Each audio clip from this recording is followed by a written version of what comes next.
அனைவருக்கும் வணக்கம். இது தமிழம் மலையொலி. இன்று நாம் பேச இருக்கின்ற தலைப்பு, விடுதலை சிறுத்தைகளினுடைய கட்சி விசிக இரண்டாக உடைகிறதா என்கின்ற கேள்வி இன்று எல்லோர் மத்தியிலும் வந்திருக்கின்றது. இதற்கு காரணம், முழுக்க காரணம் ஆதவன் அர்ஜுன் ரெட்டி என்கின்ற விடுதலை சிறுத்தை கட்சியினுடைய துணை பொதுச் செயலாளர் வெகு சமீபத்தில் தந்தி டிவியினுடைய நேர்காணலுக்கு கொடுத்த செய்திகள், பேசிய செய்திகள் தான். அதாவது விடுதலை சிறுத்தைகள் கட்சியினுடைய தலைவர் திருமாவளவன் அவர்கள் ஆதவன் அர்ஜுன் ரெட்டி அவர்களினுடைய அந்த கருத்தை ஏற்றுக்கொள்ளவும் முடியாமல், இல்லை எதிர்க்கவும் முடியாமல், மிகப்பெரிய திருசங்கு நிலை என்று சொல்லுவோம் இல்லையா, அது மாதிரியான ஒரு சூழலில் இருக்கிறாரு.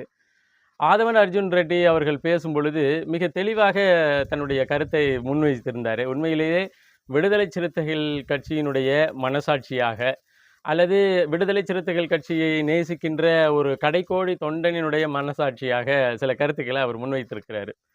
அது போன்ற கருத்துக்கள் இப்போ காலங்காலமாக கடந்த 4 தேர்தலில் கூட்டணி, 3 தேர்தலில் வெற்றி, இந்த சூழலில் ஒரு அதிகாரத்தில் இருக்கின்ற விடுதலை சிறுத்தைகளினுடைய சில பேருக்கு பிடிக்காமல் போயிடுச்சு. அப்போ அவங்க என்ன மாதிரியான அதற்கான விளைவுகளை தெரிவித்திருக்கிறாங்க அப்படிங்கிறது தான் மிக முக்கியமானது. விடுதலை சிறுத்தைகள் கட்சியினுடைய பொதுச் செயலாளராக இருக்கின்ற திரு ரவிக்குமார் அவர்கள் ஆதவன் அர்ஜுன் ரெட்டி அவர்களுடைய அந்த பேச்சுக்கு ஒரு சில கருத்தை சொல்லியிருக்கிறாரு. என்ன கருத்து சொல்லியிருக்கிறாருன்னா, விடுதலை சிறுத்தைகளினுடைய கட்சியினுடைய வாக்கு சதவீதத்தினால தான் திராவிட முன்னேற்ற கழகம் வெற்றி பெற்றது, பல இடங்களில் வெற்றி பெற்றது. அப்போ திராவிட முன்னேற்ற கழகம் தன்னுடைய ஆட்சி அதிகாரத்தில் விடுதலை சிறுத்தைகளுக்கு பங்கு கொடுக்கறதுல என்ன தவறு அப்படின்னு சொல்லி கேட்டிருக்கிறாரு. வட தமிழகத்தில் பல இடங்களில் விடுதலை சிறுத்தைகள் கட்சியினுடைய வாக்கினால்தான் திராவிட முன்னேற்ற கழகம் வெற்றி பெற்றிருக்கின்றது என்ற கருத்துக்கு உண்மைக்கு மாறான கருத்து. யாரு? விடுதலை சிறுத்தைகளினுடைய பொதுச் செயலாளர், நாடாளுமன்ற உறுப்பினர் திரு ரவிக்குமார் அவர்கள் திருவாய் மலர்ந்து அந்த வார்த்தையை சொல்லியிருக்கிறாரு. சரி, ரவிக்குமார் தான் எப்படி சொல்லியிருக்கிறாரு அப்படின்னு சொன்னோம்னா, இவர் இன்னொருத்தர் சிந்தனை செல்வன் அவர்கள் அப்படின்னு நினைக்கிறேன், அவர் சட்டமன்ற உறுப்பினர், அவர் ஒரு கருத்தை சொல்லியிருக்கிறாரு. என்ன கருத்தை சொல்லியிருக்கிறாருன்னா, கோழி 22 நாள் நினைக்கிறேன், கோழி முட்டையிலேருந்து 22 நாள் அடகாத்து பொரிச்சா கோழி முட்டைக்குள்ளே இருந்து பொரியறது சகசம்தான். ஆனால் இந்த கோழியானது ஒரு நாள் முன்னாடியோ அல்லது ஒரு நாள் பின்னாடியோ பொரிஞ்சிட்டா அது கடைத்தேறாமல் போயிடும். அதே போல் விடுதலை சிறுத்தைகளினுடைய இந்த கோரிக்கையானது, ஆட்சி அதிகாரத்தில் பங்கு என்கின்ற கோரிக்கையானது, ஒரு முட்டையிலிருந்து கொஞ்சம் பொரிக்கின்ற அந்த காலத்தை இடைவெளியை நம்ம கொடுக்கணும். இதுதான் கட்சியினுடைய தலைவர் அதற்கான சூழலும் காலம் வரும் பொழுது அதை பற்றி பேசுவோன்னு சொல்லியிருக்கிறாரு. அதற்குள்ளே இவர் முந்திக்கிட்டு போய் இது மாதிரி கருத்து சொல்கிறது ஒரு அரசியல் முதிர்ச்சியற்ற தன்மையை கொடுக்கிறது என்று யாரு? சிந்தனை செல்வன் அவர்கள் சொல்லியிருக்கிறாரு. இதற்கு இடையில அந்த ஆதவன் அர்ஜுன் ரெட்டி என்னதான் பேசினாரு, எதற்காக இவ்வளோ கோபம் வருது அப்படின்னு சொன்னால், அவர் ரொம்ப தெளிவாக பேசியிருக்கிறார். ஒரு கூட்டணி கட்சி, அதாவது விடுதலை சிறுத்தைகள் என்கின்ற ஒரு கட்சி 30 வருஷ பாரம்பரியத்துக்கு மேலே இந்த மண்ணில் உழைச்சிக்கிட்டு வருது. 30 வருஷ பாரம்பரியத்துக்கு பிறகு தான் தமிழகத்தினுடைய அங்கீகரிக்கப்பட்ட கட்சி என்ற நிலையை அடையுது. இந்த சூழலில் இந்த கட்சியினுடைய வாக்கு சதவீதங்களை பெற்று ஆட்சி அதிகாரத்தில் போகிற யாரும் இந்த கட்சிக்கான அதிகாரத்தை பகிர்ந்து கொடுக்க மறுக்கிறாங்க. அது எப்படிப்பட்டதுன்னா, ஆந்திராவில் சந்திரபாபு நாயுடு அவர்கள் இந்த கூட்டணியின் மூலம் ஆட்சி பொறுப்பை ஏற்ற பிறகு முதலமைச்சர், துணை முதலமைச்சர் என்கின்ற அந்த பிரிவினை அவர் கொண்டு வந்தார். அங்கே சந்திரபாபு நாயுடு அவர்களுக்கு இருக்கின்ற அரசியல் முதிர்ச்சி இங்கு இல்லை. இங்கு இல்லைங்கிறது என்னென்னா, இங்கே திராவிட முன்னேற்ற கழகத்தினுடைய தலைவராக, முதல்வராக இருக்கின்ற திரு மு.க. ஸ்டாலின் அவர்களுக்கு அரசியல் முதிர்ச்சி இல்லை என்று யார் சொல்லியிருக்கிறா? ஆதவன் அர்ஜுன் ரெட்டி சொல்லியிருக்கிறார். கூடுதலாக இன்னும் காந்திரமான கருத்துக்களை அவர் வைத்திருக்கிறது என்னன்னா, அதாவது 2 வருஷம் 2 படங்களில் நடித்த ஒருவரை கொண்டுட்டு சட்டமன்ற உறுப்பினராக்கி, அவரை அமைச்சராக்கி, அவரை துணை முதல்வர் என்கின்ற அளவுக்கு உயர்த்துகின்ற இந்த கட்சி, கூட்டணி கட்சி என்கின்ற ஒரு நிலையில் இருக்கின்ற விடுதலை சிறுத்தைகள் கட்சியை ஆட்சி அதிகாரத்தில் இணைத்துக் கொள்வதில் என்ன சங்கடம் இருக்கு அப்படின்னு பேசியிருக்கிறாரு. இதையெல்லாம் தாண்டி மிக முக்கியமான கருத்தை அவர் என்ன சொல்லியிருக்கிறாரு அப்படின்னா, அதாவது 2 மணி நேரம் பேச சொன்னா கூட ஒரு துண்டுச்சீட்டு இல்லாமல் பேசக்கூடிய நபர் திருமாவளவன். அவ்வளவு அறிவு சார்ந்த மனிதன் அப்படிங்கிறீங்க, அரசியலில் மிக முக்கியமான ஆளுமைங்கிறீங்க, அரசியலில் பன்னாட்டு அரசியலை தெரிந்த ஒரு மனிதன் என்று விடுதலை சிறுத்தைகளை நீங்களே புகழ்ந்து பேசுறீங்க. விடுதலை சிறுத்தைகளினுடைய தலைவர் திருமாவளவன் அவர்களை வந்து புகழ்ச்சியின் உச்சத்தில வச்சு பேசுறீங்க. அப்படிப்பட்ட புகழ்ச்சியின் உச்சத்தில வச்சு பேசுற அவருக்கு நீங்க ஒரு ஆட்சி அதிகாரத்தில நீங்க பங்கு கொடுத்தா என்ன? துணை முதல்வர் என்கின்ற ஒரு கோரிக்கையை வைத்தா என்ன? அவருக்கு கொடுத்தா என்ன? அப்படிங்கிற மாதிரி வச்சிருக்கிறாரு. ரொம்ப அற்புதமான கோரிக்கைகள். அதுல வந்து அந்த செய்தியாளர் அவங்க மிக தெளிவா ஒரு கேள்வி கேட்டாங்க. நீங்க அப்படின்னு சொன்னா, நீங்க தனித்து நின்று உங்க பின்னாடி வருகின்ற கூட்டணி எல்லாம் கொண்டுட்டு வந்து, நீங்க வந்து உங்களுடைய அறுதி பெரும்பான்மைய காட்டணும். இல்லாட்டினா நீங்க தனிச்சு நின்னு உங்களுடைய வாக்கு வங்கியின் அளவீடுகளை நீங்க காமிக்கணும். கடைசியா நடந்த தேர்தலை பொறுத்தவரையிலும் விடுதலை சிறுத்தைகளுடைய வாக்கு சதவீதம் 2.2%ன்னு தான் பதிவாயிருக்குது. அப்போ நீங்க எந்த வாக்கு சதவீதத்தின் அடிப்படையில ஆட்சி அதிகாரத்தில பங்கு கோருறீங்க? அப்படின்னு கேட்குறாங்க.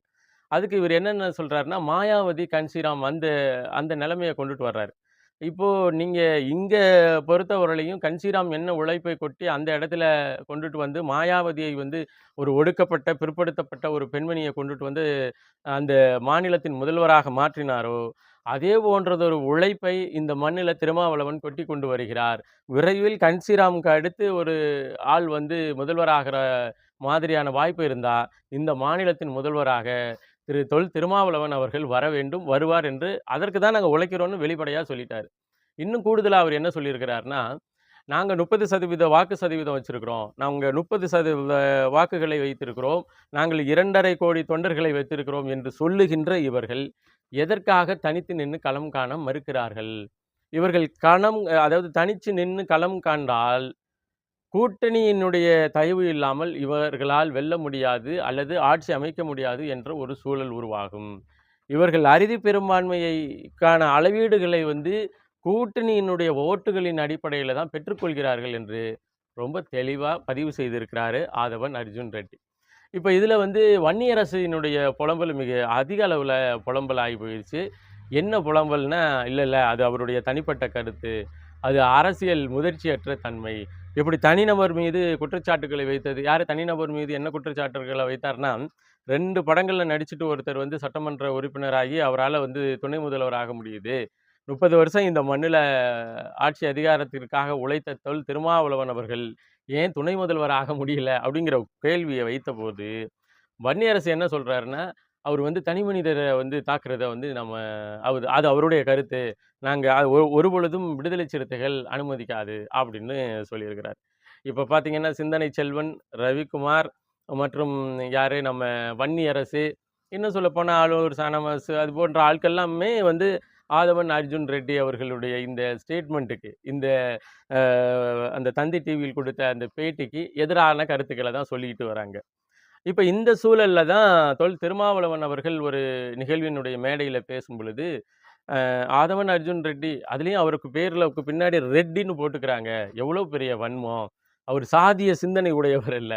அவரே பல இடத்துல ஆதவன் அர்ஜுன் ரெட்டின்னு தாங்க போட்டிருக்கிறாரு. அவருடைய கம்பெனியுடைய ரெஜிஸ்ட்ரேஷனு, அவருடைய கம்பெனியினுடைய பரிவர்த்தனை இதுல எல்லாம் பாருங்க, திருமாவளவன் அவர்களே ஆதவன் அர்ஜுன் ரெட்டின்னு தான் போட்டிருக்கிறாரு. அடுத்து வந்து அவரு என்ன சொல்றாருன்னா, அவரு தான் என்னை இயக்குறாரு. அவருக்கு அதிகப்படியா பணம் இருக்கிறதுனால, அவரு சொல்றத கேட்டுட்டு நான் வந்து இயங்குறேன். அப்படிங்கிற மாதிரியான கருத்துக்கள் பொதுவெளியில வைக்கப்படுகிறது. அவரு வந்து அரசியல்ல எப்படிப்பட்டவர்னா, ஒரு பக்கத்து மகாத்மா காந்தியையும், இன்னொரு பக்கத்து அம்பேத்கரையும் 2 முரண்களை வைத்துக்கொண்டு ஒடுக்கப்பட்டவர்களினுடைய விடுதலைக்காக போராடுகிறேன் என்று பேசியவரு. அதனால தான் அவர வந்து நாங்க இந்த விடுதலை சிறுத்தைகளினுடைய துணை பொதுச் செயலாளர் பதவிக்கு கொண்டுட்டு வந்து வைத்திருக்கிறோம்.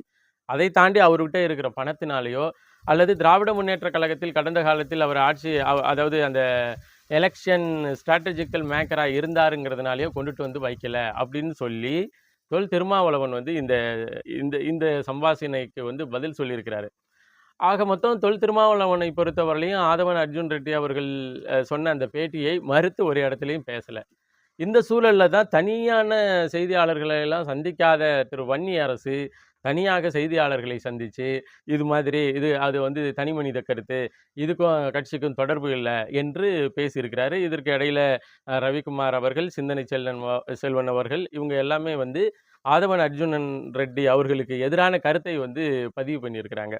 அப்போ பொதுச் செயலாளர் ஒரு கருத்து, துணை பொதுச் செயலாளர் இன்னொரு கருத்து, இன்னொரு துணை பொதுச் செயலாளர் அதாவது வன்னியரசு ஒரு கருத்து அப்படின்னு விடுதலை சிறுத்தைகள் ஒரு மாபெரும் இன்டர்னல் அஜிடேஷன் என்று சொல்லக்கூடிய உள்கட்சி முரண்ல நின்றுக்கிட்டு இருக்கு.